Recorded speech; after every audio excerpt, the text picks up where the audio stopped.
नमस्कार, मैं हूं आनंद। आप देख रहे हैं चेतना टुडे। सबसे पहले एक नजर सुर्खियों पर। अग्निबाण लगते ही दशानंद का अंत, रंगारंग आतिशबाजी। कलेक्टर अचानक पहुंचे जिला पंजीयक कार्यालय, एक निलंबित, 3 के खिलाफ कार्यवाही के निर्देश। और यास्मीन बयान से पलटी, मगर पुलिस हमले में प्रयुक्त बाइक के मॉडल तक पहुंची, कहा एसपी ने। शहर में विजयादशमी का पर्व धूमधाम से मनाया गया। नेहरू स्टेडियम में रावण दहन शुक्रवार को रंगारंग आतिशबाजी के बीच हुआ, जबकि हनुमान ताल पर आयोजन शनिवार को रखा गया। विजयादशमी उत्सव की शुरुआत शाम करीब 6 बजे उस समय हुई जब श्री कालिका माता सेवा मंडल ट्रस्ट द्वारा राम जी की सवारी मंदिर परिसर से निकाली गई। सुरक्षा के बीच पौराणिक और धार्मिक प्रसंगों पर आधारित झांकियों का कारवां शहर भ्रमण पर निकला।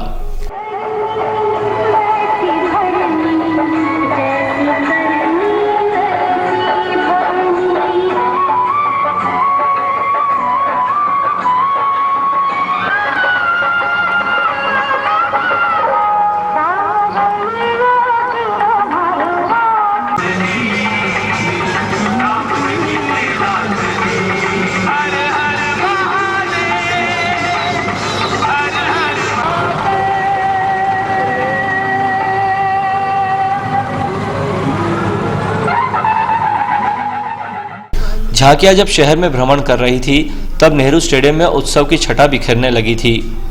शाम करीब 7 बजे से जब बैंड की स्वर लहरियों के बीच उदयपुर के कलाकारों ने सप्तरंगी आतिशबाजी की शुरुआत की तो आसमां जगमगा उठा। इस शानदार आतिशबाजी को स्टेडियम में मौजूद जनसमूह के साथ आसपास के घरों की छत से लोगों ने निहारा।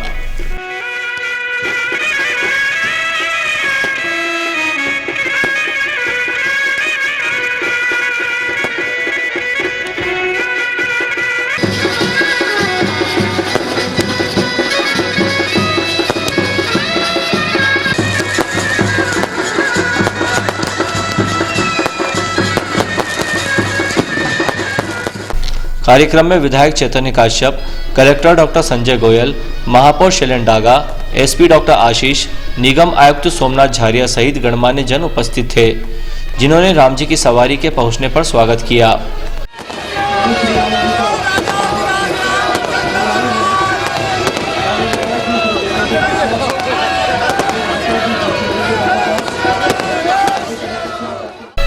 यहाँ 51 फीट ऊंचे रावण के पुतले के दहन के पूर्व भगवान राम जी के साथ हनुमान जी के प्रतीक स्वरूप बनाई गई लंका का दहन किया। लंका दहन के साथ राम जी ने अग्निबाण चलाया और बुराई का अंत हो गया। उत्सवी माहौल में उपस्थित नागरिकों ने एक दूसरे को दशहरे की बधाई दी।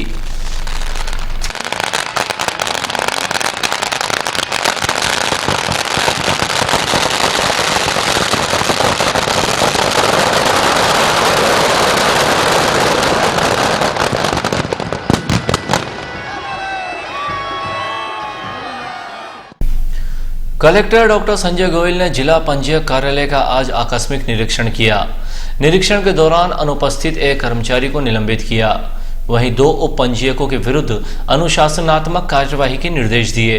एक अन्य कर्मचारी के आधे दिन का वेतन काटने के निर्देश भी दिए। कलेक्टर शनिवार प्रातः यकायक महलवाड़ा स्थित जिला पंजीयक कार्यालय पहुंचे, जहां उपस्थिति पंजी का अवलोकन किया। बिना सूचना के अनुपस्थित रहने पर सहायक वर्ग 3 हरि सिंह डोडवे को निलंबित करने के कलेक्टर ने निर्देश दिए। उप पंजीयक जीआर श्रीमाली एवं आरएस राठौड़ भी अनुपस्थित पाए गए। इनके विरुद्ध अनुशासनात्मक कार्यवाही के निर्देश दिए गए। कार्यालयीन समय में अपने व्यक्तिगत कार्य से बेंग गई महिला कर्मी सुशीला चौहान के आधे दिन का वेतन काटने के निर्देश भी दिए गए। कलेक्टर ने कार्यालय का निरीक्षण करते हुए टेबल पर नाम एवं कार्य विभाजन का उल्लेख नहीं करने वाले कर्मचारियों को कारण बताओ नोटिस देने के निर्देश भी दिए। उन्होंने जिला पंजीयक दीपक राज गौड़ को निर्देश दिए कि कार्यालय के बाहर इस आशय का एक बोर्ड लगाया जाए जिसमें कार्यालय में कौन सा कार्य किस टेबल पर होता है ये आम नागरिकों को स्पष्ट हो सके। 15 दिन में ये कार्यवाही हो जाए। उन्होंने निर्देश दिए कि विभाग द्वारा निरीक्षण कार्य व्यवस्थित नहीं चल रहा है, उसे ठीक किया जाए। विभाग का काम सिर्फ नोटिस निकालना ही नहीं है, बल्कि उसके आगे कुर्की की कार्यवाही भी करना है, जो नहीं की जा रही है। अपने अधीनस्थों की कमियों पर नजर नहीं रखना अधिकारी की नाकामी है। कलेक्टर ने कहा कि स्टाफ वेंडर्स के निरीक्षण भी व्यवस्थित किए जाएं। उन्होंने पंजीयक एवं उप पंजीयक द्वारा स्टाम्प वेंडरों के निरीक्षण संबंधी जानकारी प्रस्तुत नहीं करने पर नाराजगी व्यक्त की। डॉक्टर गोयल ने कहा कि विभाग के दस्तावेजों का डिजिटलाइजेशन हो रहा है। इस कार्य में एक ऑपरेटर द्वारा कार्य किया जा रहा है, जो पर्याप्त नहीं है। इस गति को बढ़ाया जाए। वर्ष 2014-15 में विभाग को आय का लक्ष्य 60 करोड़ मिला है, जिसमें से अभी 23 करोड़ ही लक्ष्य पूर्ति हो पाई है। इसलिए इस दिशा में गंभीरता से प्रयास किए जाएं। इस दौरान कलेक्टर ने कार्यालय में अस्त व्यस्त पड़े रिकॉर्ड पर नाराजगी व्यक्त की और इस कार्य को तत्काल व्यवस्थित करने के निर्देश दिए। उन्होंने मीडिया से चर्चा में बताया, क्योंकि हमारा जो इस कार्यालय का निरीक्षण लंबित भी था और साथ ही में हमने इसको आकस्मिक रूप से किया, जैसे माननीय मुख्यमंत्री जी के निर्देश हैं। और आकस्मिक निरीक्षण में सही है कि ये पाया हमने कि 3 में से जो 3 उपपंजीयक हैं उनमें से 2 बिना सूचना अनुपस्थित हैं, और इसी तरह कार्यालय का 2 सहायक जो वर्ग 3 हैं वो भी बिना सूचना अनुपस्थित पाए गए। तो उनके खिलाफ हम जो सहायक वर्ग 3 हैं उनके खिलाफ उन्हें हम निलंबित कर रहे हैं दोनों को, और जो पंजीयक हैं दोनों जो बिना सूचना अनुपस्थित है उनके वो नोटिस जारी करके उनके विरुद्ध कार्रवाई के लिए हम आईजी रजिस्ट्रेशन को लिखेंगे। और भी आपने महानवमी पर गरबा पांडालों में विशेष गरबा हुआ। शहर विधायक चैतन्य काश्यप मुख्य अतिथि रहे, जिन्होंने जगह जगह महाआरती की। विधायक श्री काश्यप ने राजेंद्र नगर में गरबों को देखा। यहाँ आयोजन समिति के अशोक चौटाला, आकाश खड़गे के अतिरिक्त गणमान्य जन उपस्थित थे। गरबा करने वाली बालिकाओं ने उन्हें बताया कि क्षेत्र में रहने वाली युवतियां यहाँ हर वर्ष गरबा रास में हिस्सा लेती हैं।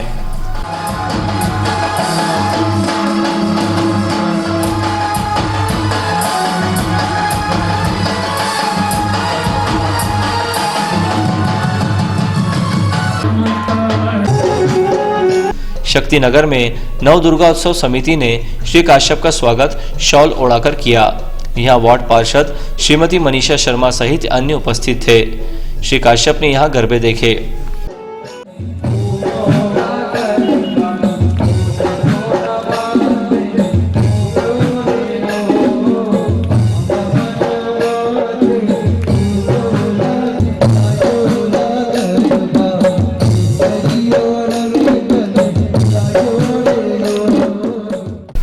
वेदव्यास कॉलोनी में उन्होंने मां की आरती की। यहां श्रीमती अनीता कटारिया, निर्मल कटारिया, भाजपा जिला उपाध्यक्ष मनोहर पोरवाल, अशोक चौटाला सहित स्थानीय रहवासी उपस्थित थे। विधायक ने कहा कि भारत को पुनः विश्व गुरु बनाने के प्रधानमंत्री नरेंद्र मोदी तथा स्वर्णिम मध्य प्रदेश निर्माण के मुख्यमंत्री शिवराज सिंह चौहान के संकल्प को साकार करने के पुनीत उद्देश्य को लेकर मां की आराधना करें। आपने रतलाम के विकास को नए आयाम देने में सभी के सहयोग की अपील की। यहां आरती के बाद बालिकाओं ने गरबा खेला। इधर महानवमी पर अलकापुरी में रंगारंग गरबा खेला गया।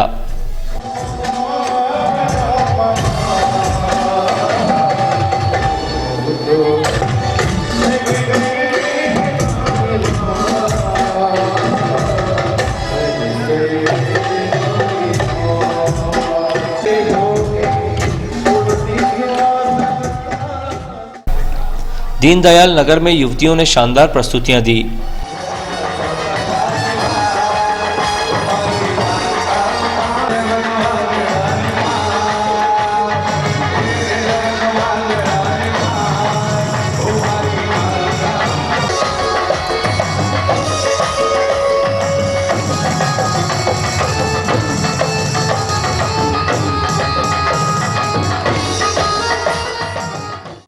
जवाहर नगर में महाआरती में डॉक्टर राजेश शर्मा, सत्यदेव मलिक, विनोद मिश्रा, राजीव रावत, मयंक जाट आदि शामिल हुए।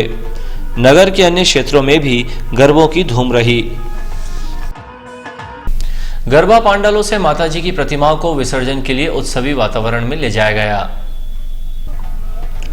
पुलिस थाना औद्योगिक क्षेत्र और शासकीय रेलवे पुलिस थाना क्षेत्र से शुक्रवार को रात्रिकालीन कर्फ्यू हटते ही रात भर गरबे चले। कई स्थानों से मध्यरात्रि में तो कई गरबा पांडालों से मां की प्रतिमाओं को विसर्जन के लिए हनुमान ताल ले जाया गया। जबकि पुलिस थाना स्टेशन रोड क्षेत्र में रात्रिकालीन कर्फ्यू जारी रहने से आयोजन समितियां शनिवार सुबह चल समारोह के साथ विसर्जन के लिए कालिका माता झाली तालाब पहुंची। प्रतिमाओं को ढोल और डीजे के साथ गरबा करते हुए लाया गया।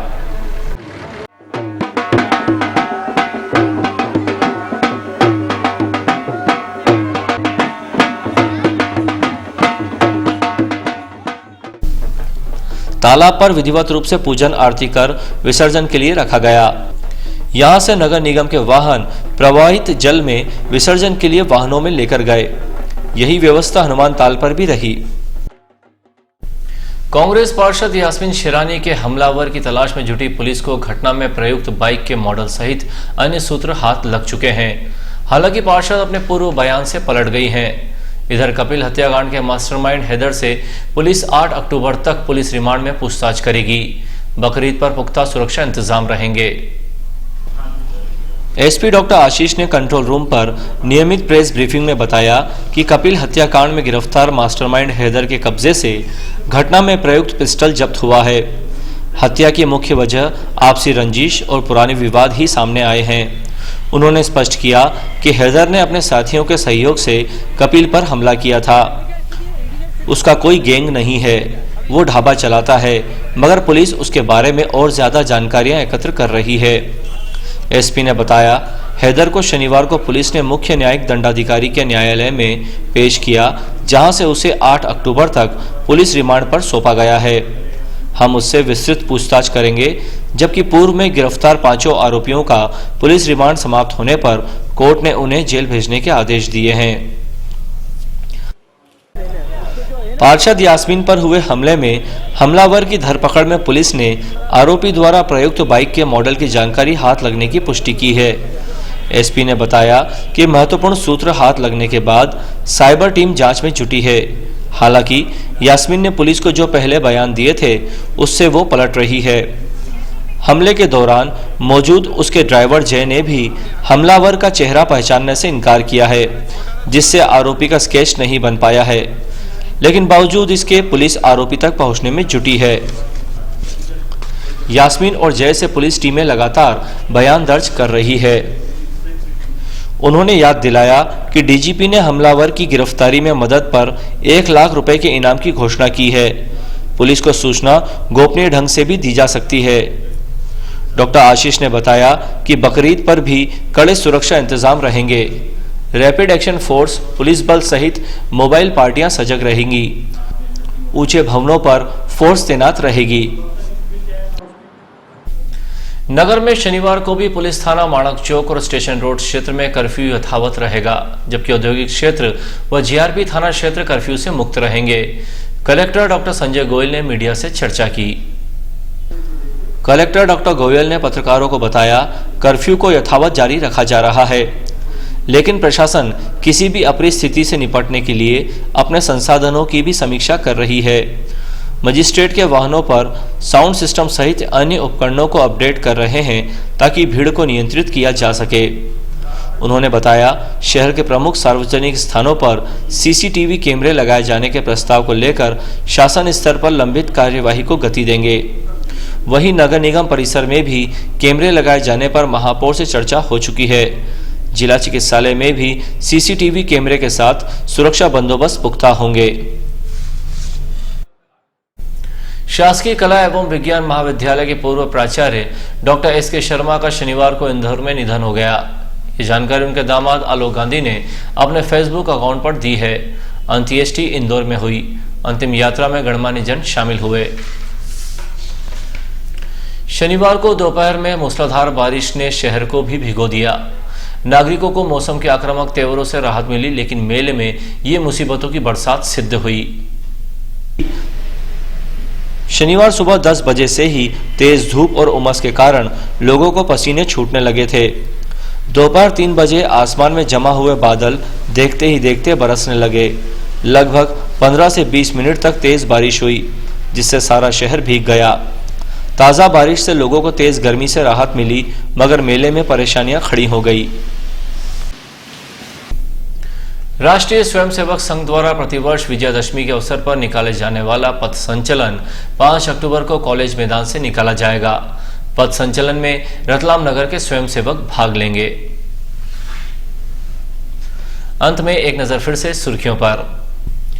अग्निबाण लगते ही दशानंद का अंत, रंगारंग आतिशबाजी। कलेक्टर अचानक पहुंचे जिला पंजीयक कार्यालय, एक निलंबित, 3 के खिलाफ कार्यवाही के निर्देश। और यास्मीन बयान से पलटी, मगर पुलिस हमले में प्रयुक्त बाइक के मॉडल तक पहुंची, कहा एसपी ने।